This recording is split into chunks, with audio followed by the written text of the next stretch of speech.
नमस्कार, खबरों का पंचनामा देख रहे हैं आप। मैं हूं आपके साथ पूजा। हम लेकर आए हैं देश और दुनिया की 5 बड़ी खबरें जिस पर चर्चा के लिए मेरे साथ स्टूडियो में मौजूद हैं कैपिटल टीवी के editor in chief doctor Manish Kumar. Doctor साहब, बहुत बहुत स्वागत है आपका। धन्यवाद। सबसे पहले नजर हेडलाइंस पर। सुप्रीम कोर्ट का सुपर मंडे, जबरन धर्मांतरण, यूसीसी और प्लेसेस ऑफ वर्शिप एक्ट को लेकर हुई अहम सुनवाई। राहुल गांधी ने फिर दिया बेतुका बयान, कहा ये देश तपस्वियों का, पुजारियों का नहीं, कांग्रेस तपस्या का संगठन, बीजेपी आरएसएस जबरन कराती है पूजा। राहुल के बयान से भड़का संत समाज। दिल्ली एमसीडी मेयर चुनाव को लेकर बीजेपी आम आदमी पार्टी आमने सामने, सड़कों पर जमकर दोनों ही पार्टियों ने एक दूसरे के खिलाफ किया जबरदस्त विरोध प्रदर्शन। राजस्थान पेपर लीक मामले में बड़ा एक्शन, मास्टरमाइंड के कोचिंग सेंटर पर चला बुलडोजर, योगी मॉडल की नकल में फेल गहलोत सरकार। पीएम मोदी ने इंदौर में 17वें प्रवासी भारतीय दिवस सम्मेलन का किया उद्घाटन, 70 देशों के सदस्य शामिल। मोदी ने प्रवासियों को बताया राष्ट्रदूत।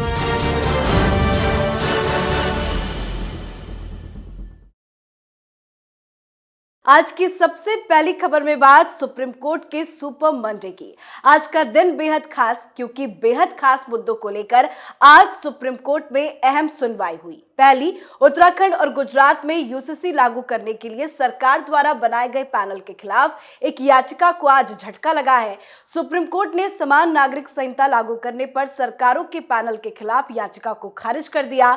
दूसरा, जबरन धर्मांतरण पर सुप्रीम कोर्ट ने सख्ती दिखाते हुए साफ कहा कि यह बेहद गंभीर मुद्दा है, इसे राजनीतिक रंग ना दिया जाए। साथ ही प्लेसेस ऑफ वर्शिप एक्ट की वैधता को चुनौती वाली याचिका पर सुप्रीम कोर्ट ने केंद्र को जवाब देने के लिए समय दिया है।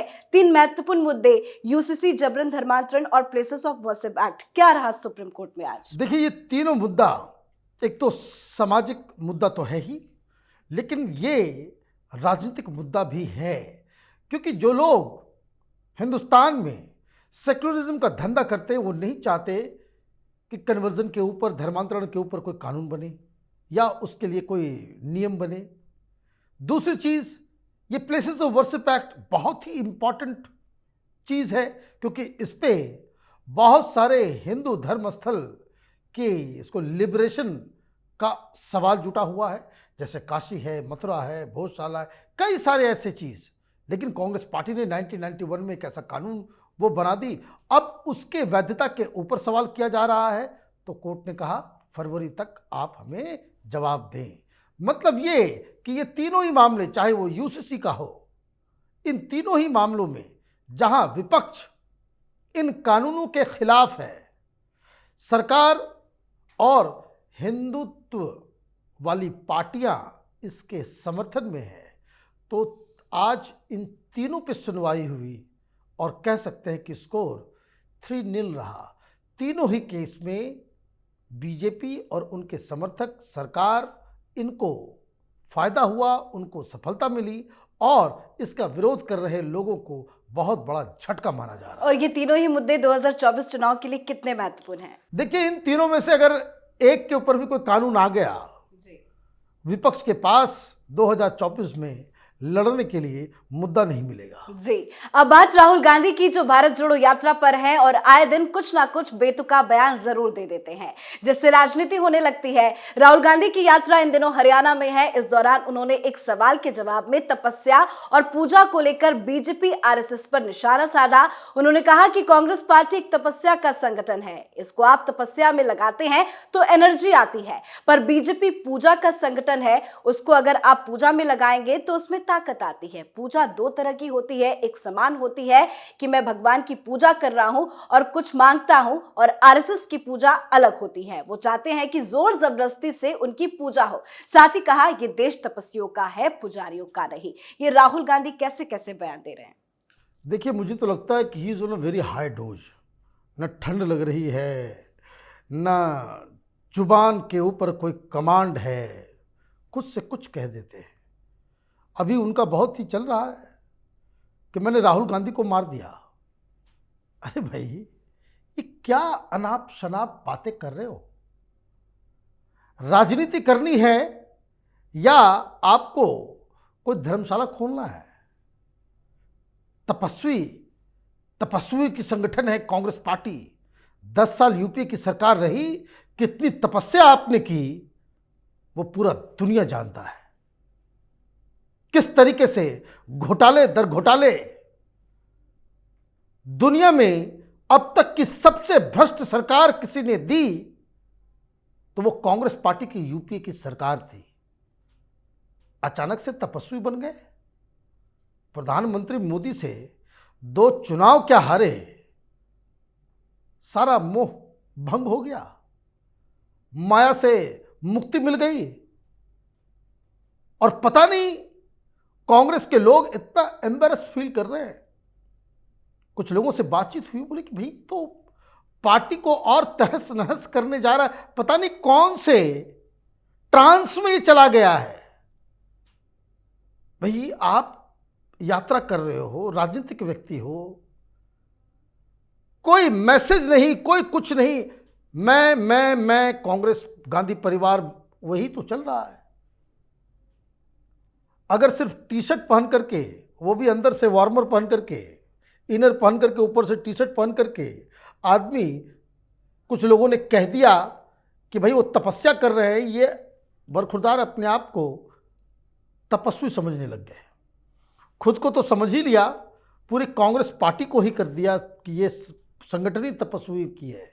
तो अगर ये तपस्या करने वाली संगठन बन गई है तो यकीन मानिए 2024 तक बहुत सारे जो राजनीतिक के लोग हैं वो पार्टी छोड़ के किसी दूसरी पार्टी में चले जाएंगे। ऐसे बयानों की स्क्रिप्टिंग कौन कर रहा है? कोई स्क्रिप्ट नहीं करता। राहुल गांधी को कौन समझाए? कौन समझा सकता है? जो मन आता है ये बोल देते हैं। क्या ये बोल रहे हैं, क्या कर रहे हैं, किसी के कुछ समझ में नहीं आ रहा। और मुझे तो लगता है इतना दिन पैदल चलते चलते चलते चलते, वो जो कहते हैं ना भाई दिमाग से आदमी पैदल हो गया, तो वो मुझे वही केस नजर आ रहा है राहुल गांधी का। जी। अगली खबर में बात दिल्ली मेयर चुनाव की, जिसको लेकर आम आदमी पार्टी और बीजेपी आमने सामने है। सदन की लड़ाई सड़क तक आ गई है। आप समर्थकों ने आज बीजेपी मुख्यालय के बाहर विरोध प्रदर्शन किया तो बीजेपी ने अरविंद केजरीवाल के घर के बाहर विरोध जताया। विरोध प्रदर्शन के बीच भीड़ को काबू करने के लिए दिल्ली पुलिस ने वाटर कैनन का इस्तेमाल किया। कई बीजेपी नेता को हिरासत में भी लिया गया। इसी तनातनी के बीच दिल्ली के एलजी ने अरविंद केजरीवाल को चिट्ठी लिखी और मीटिंग के लिए बुलाया है। ये लड़ाई कब खत्म होगी? ये लड़ाई खत्म नहीं होगी, क्योंकि खत्म करना चाहते ही नहीं है अरविंद केजरीवाल। झूठ, अफवाह। मेयर भी चाहिए इनको, स्टैंडिंग कमेटी भी चाहिए, मुख्यमंत्री भी पद चाहिए, इनको सब कुछ चाहिए। ये कोऑर्डिनेट करके, कोऑपरेट करके, किसी के साथ मिलजुल के जनता की सेवा करने में बिलीव ही नहीं करते। ये जिस तरह से अपने चाबुक से आम आदमी पार्टी को हाँकता है, उसी तरीके से उस संवैधानिक संस्थाओं को भी हाँकना चाहता है। चिट्ठी भी लिख रहा है, उसमें कबूल भी कर ले रहा है। चिट्ठी जो उसने लिखी एलजी साहब को, उसमें उसने लिख दिया कि प्रोटेम स्पीकर और एल्डरमैन की नियुक्ति LG/एडमिनिस्ट्रेटर करेंगे। तो इसका क्या मतलब है? अरे भाई, मतलब वही है जो लिखा हुआ है। LG करेंगे या एडमिनिस्ट्रेटर करेंगे, और LG यहाँ के एडमिनिस्ट्रेटर है। कोई चीफ मिनिस्टर का नाम कानून के हिसाब से नहीं है। लेकिन आप कुतर्क दे रहे हो कि अगर सब कुछ LG ही करेंगे तो चुनी हुई सरकार क्या करेगी? भाई, चुनी हुई सरकार वो काम करेगी जो काम संविधान में लिखा हुआ है। और चुनी हुई सरकार क्या कर रही है? शराब घोटाला कर रहे हो तुम, CCTV कैमरा में भी घोटाला कर रहे हो तुम, बस की खरीदारी में घोटाला कर रहे हो तुम। ऐसा कोई डिपार्टमेंट बचा है? चुनी हुई सरकार। अब मसला जो फंसा हुआ है कि भाई जो आपने प्रोटेम स्पीकर को नियुक्त किया वो इलीगल है, क्योंकि हमने 5 नाम दिए थे। पहली बात, अधिकार किसका? तो LG का। वो नियुक्त कौन करेगा? LG करेंगे। आपने 5 नाम दिए, LG साहब ने चिट्ठी लिख दी और बता दिया कि भाई किन वजहों से आपके दिए गए 5 लोगों को हमने रिजेक्ट किया है। पहला नाम मुकेश गोयल का, उसके ऊपर केस चल रहा है। केस किस बात का चल रहा है कि 1 करोड़ रुपए लेकर किसने MCD के टिकट बेचे, ऑलरेडी इन्वेस्टिगेशन चल रहा है। तो भ्रष्टाचारी को बना दिया जाए प्रोटेम स्पीकर। दूसरा कोई प्रीति थी, उनके ऊपर क्रिमिनल केस चल रहा है। एक से एक जो कह सकते हैं कि अनोखे अनमोल रतन केजरीवाल ने पाल रखे हैं। एक का नाम आपने दिया, वो 5वीं पास है, दूसरी 10th पास नहीं है, और 5वीं के बारे में आपने जो दिया उसके पास सिर्फ 5 साल का एक्सपीरियंस है। तो एलजी साहब ने कहा कि हमने जो दिया उसके पास 10 साल का एक्सपीरियंस है, जो कानून के मुताबिक सही है। आपको चित भी मेरी, पट भी मेरी, अड़ा भी मेरा, खड़ा भी मेरा, आपको किसी और की कोई चिंता नहीं है। आप करेंगे तो अपने मन से करेंगे। तो ये तो पॉसिबल नहीं है और बहुत ज़्यादा दिक्कत हो रही है केजरीवाल को। तो वो कोर्ट जाए, एलजी के फैसले को चैलेंज करे। दिक्कत क्या है, केजरीवाल एक नकारा व्यक्ति है। जैसे खुद इसके पास कोई डिपार्टमेंट नहीं है, काम करने में ये ज़रा सा भी इच्छुक नहीं है। ये सिर्फ राजनीति करना जानता है, और वो भी सड़क छाप किस्म। एलजी ने नई तारीख दे दी चुनाव की, तो भी ये हंगामा करेंगे? बिल्कुल ये करेंगे। ये सुधरने वाले व्यक्ति में से नहीं है जी। दिक्कत क्या है कि अब तक तो इसकी मनमानी चल रही थी, क्योंकि असेंबली के अंदर जब भी बीजेपी वाले 2-3 जो हैं उनको उठा करके आप बाहर फेंक देते हो मार्शल के द्वारा। लेकिन यहां तो बीजेपी वालों के पास भी 100+ है जी। तो यहां तो टक्कर ज़्यादा, मुकाबला ज़्यादा। अब एक बात कोई पूछ रहा है, बीजेपी वालों ने एलजी को दिया है कि भाई कि 13 विधायक वो एमसीडी के सिविक हॉल में क्या कर रहे थे।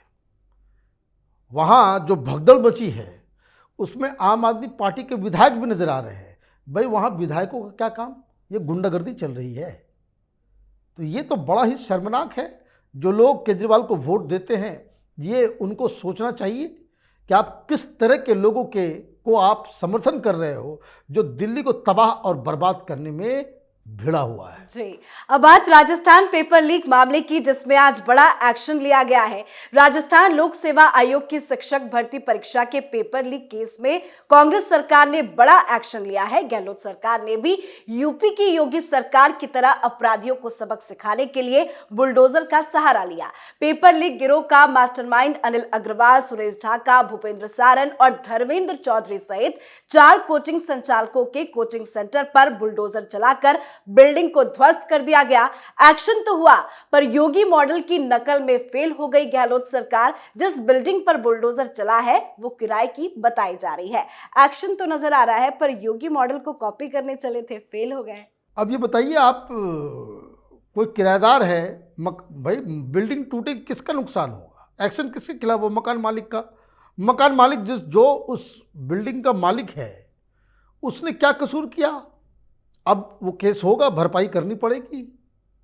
अब सवाल यहां दूसरा है कि योगी सरकार की नकल करने से पाप धुलता नहीं है। जिस किसी राज्य में, चाहे किसी भी पार्टी की सरकार हो, चाहे वो बिहार हो, यूपी हो, एमपी हो, या कोई भी हो, या राजस्थान हो, पेपर लीक तभी होगा जब सरकार चलाने वाले लोगों में और पेपर लीक कराने वाले गैंग में कोई कोऑर्डिनेशन होगा। जो लोग अधिकारी हैं, जो क्वेश्चन, जिनके ऊपर क्वेश्चन बनाने का, उसको गुप्त रखने की जिम्मेदारी है, उनसे जब तक साठ गांठ ना हो, और वो तो सरकारी लोग होते हैं, वो तो इस बात को इंश्योर करते हैं पहले कि हम पेपर लीक भी कर दें और पकड़े भी ना जाएं। तो पकड़े किस सेंस में नहीं जाओगे? जब पेपर लीक करने वाला गैंग की पैठ सरकार में हो। अभी जो राजस्थान में निकला, इसका जो मास्टरमाइंड है कांग्रेस पार्टी, राहुल गांधी के साथ फोटो है उसका। हाँ, तो कहाँ कहाँ तपस्वी है, कांग्रेस पार्टी तपस्वी संगठन है, वहां रंगे हाथ पकड़े जा रहे हैं सब पेपर लीक कराने में। और जब सरकार घिरती हुई नजर आई, विपक्ष ने धावा बोल दिया कि भाई कांग्रेसी लोग क्या कर रहे हैं, युवा नाराज हो जाएंगे, तो आपने योगी जी की नकल शुरू कर दी, बुलडोजर चला दिया। और बुलडोजर चलाया भी तो जो लोग, जो रैकेट, जो मास्टरमाइंड है, उसके प्रॉपर्टी पे नहीं बल्कि किसी और के प्रॉपर्टी पे आपने बुलडोजर चला दिया। तो यही हाल है कांग्रेस पार्टी का। ये कहते हैं समाज बदलने के लिए राहुल गांधी दाढ़ी बढ़ा करके अपने आप को तपस्वी बता रहे हैं, और ये देखिए करतूत किस तरह नकल के लिए भी अकल की जरूरत पड़ती है। बिल्कुल चाहिए। चलिए आखिरी खबर पे भी नजर डाल लेते हैं। आज की आखिरी खबर में बात आज के खास दिन की। देश भर में आज प्रवासी भारतीय दिवस मनाया जा रहा है। नरेंद्र मोदी ने आज इंदौर के ब्रिलियंट कन्वेंशन सेंटर में 17वें प्रवासी भारतीय दिवस सम्मेलन का शुभारंभ किया। 3 दिवसीय सम्मेलन में 70 देशों से 3,500 से अधिक प्रवासी भारतीयों ने हिस्सा लिया। इस खास मौके पर गुयाना के राष्ट्रपति डॉक्टर मोहम्मद इरफान अली इस सम्मेलन में मुख्य अतिथि के तौर पर, जबकि सूरीनाम गणराज्य के राष्ट्रपति चंद्रिका प्रसाद विशिष्ट अतिथि के तौर पर शामिल हुए। इस खास मौके पर पीएम मोदी ने अपने संबोधन में कहा, प्रवासियों को विदेशी धरती पर भारत का राष्ट्रदूत बताया। साथ ही एक बार नर्मदा महाकाल लोक के दर्शन जरूर करने की अपील की है। आज का दिन कितना खास रहा? देखिए आज बहुत खास दिन है। 2 चीज़ें हो रही है। एक तो G20 कलकत्ता के अंदर एक प्रोग्राम हो रहा है, साथ ही साथ अलग अलग जगहों में कहीं Y20 तो कहीं K20 इस तरह के कई सारे कार्यक्रम हो रहे हैं। और प्रवासी भारतीय दिवस ये अब तक पिछले कुछ सालों में कोरोना की वजह से रुका हुआ था, लेकिन इस बार इंदौर में हो रहा है। इंदौर ये मत भूलिए कि एक अट्रैक्शन सेंटर बना हुआ है, पूरी दुनिया में सबसे स्वच्छ सिटी में उसको उसकी गिनती हो रही है, और मैसेज पूरी दुनिया में जा रहा है। मैसेज क्या है कि हिंदुस्तान जो है वर्ल्ड स्टेज के ऊपर अब अराइव कर गया है। और उन्होंने बिल्कुल सही कहा प्रधानमंत्री ने, कई सारी चीजें, क्योंकि हिंदुस्तान न सिर्फ जो हिंदुस्तानी हैं वो सिर्फ नहीं हिंदुस्तान में देश को आगे लेकर के जा रहे हैं, बल्कि हिंदुस्तान की गरिमा को बढ़ा चढ़ा रहे हैं जिन जिन देशों में वो जाकर के काम कर रहे हैं। अमेरिका हो, बड़ी बड़ी कंपनियां हो, MNCs हो, मेडिकल सेक्टर हो, इंजीनियरिंग सेक्टर हो, सॉफ्टवेयर का सेक्टर हो, कनाडा हो, यूरोप में हर जगह आपको भारतीय हर जगह मिलेंगे। और सबसे बड़ी बात, जिस तरह से मैं तस्वीरें देख रहा था, जिस उत्साह के साथ ये भारतीय मूल के लोग इसको सेलिब्रेट कर रहे थे, ये साफ साफ उनकी आंखों में दिख रहा था कि अब उनको भारतीय कहलाने में वो शर्मिंदगी महसूस नहीं करनी पड़ती। अब उनको लगता है कि उनकी पहचान जो वर्तमान में हिंदुस्तान है उससे और भी ज़्यादा अपने अपने मुल्कों में जहां वो रहते हैं वहां उनकी जो कह सकते साख वो बढ़ी है। जी बहुत बहुत धन्यवाद बातचीत के लिए। धन्यवाद। खबरों का पंचनामा में आज के लिए फिलहाल इतना ही। आज अपने शो ब्लैक एंड व्हाइट में आपको बताएंगे सुप्रीम कोर्ट में हुए आज 3 बड़े फैसलों की सुनवाई पर सुप्रीम एक्शन की, साथ ही देश विदेश की बाकी खबरों और उनके सटीक एनालिसिस के लिए देखते रहिए कैपिटल टीवी। हमें लाइक कीजिए, शेयर कीजिए और कैपिटल टीवी को सब्सक्राइब कीजिए। नमस्कार।